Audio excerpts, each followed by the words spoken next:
1930 आणि 1945 दोन महत्वाच्या सायबर हेल्पलाईन क्रमांकांचा फरक. आजच्या डिजिटल युगात सायबर गुन्ह्यांचं प्रमाण वाढत असून नागरिकांच्या आर्थिक तसेच वैयक्तिक सुरक्षेसाठी केंद्र सरकारने दोन अत्यंत प्रभावी हेल्पलाईन क्रमांक सुरू केले आहेत, 1930 आणि 1945. या दोन्ही क्रमांकांचा उद्देश वेगळा असून त्यांचा योग्य वापर समजून घेणे अत्यावश्यक आहे. प्रथम पाहूया 1930 या हेल्पलाईनचा उद्देश काय आहे. हा क्रमांक फक्त आर्थिक फसवणुकीसाठी वापरला जातो. एखाद्याने ऑनलाईन फसवणूक करून आपल्या खात्यातून पैसे काढले असतील किंवा दुसऱ्या खात्यात ट्रान्सफर झाले असतील तर तात्काळ 1930 वर संपर्क साधावा. या क्रमांकावरून संबंधित बँक खात्यांवर फ्रीज किंवा डिफ्रीज करण्याची प्रक्रिया सुरू केली जाते.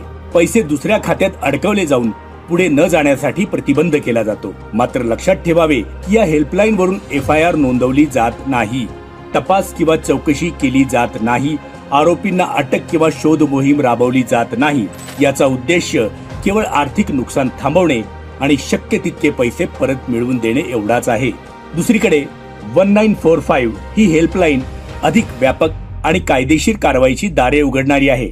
या क्रमांकावर संपर्क साधल्यास कायद्याची संपूर्ण प्रक्रिया सुरू होते. म्हणजेच नागरिकांना घर बसल्या FIR नोंदवता येतो. तसेच संबंधित पोलीस यंत्रणा पुढील तपास, चौकशी आणि आवश्यक ती कारवाई सुरू करते. जर एखादा sex torture, ransomware, data theft, phone hacking किंवा सामाजिक माध्यमांवरून धमकी अशा प्रकरणांचा बळी ठरला असेल आणि त्याला पैशांची देवाणघेवाण नसली तरीही ती सायबर गुन्हाच आहे.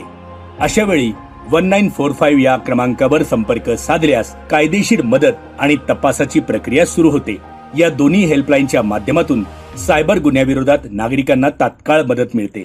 1930 हा क्रमांक आर्थिक फसवणुकीतून पैसा थांबवण्यासाठी तर 1945 हा क्रमांक सायबर गुन्ह्यात न्याय मिळवण्यासाठीचा मार्ग आहे.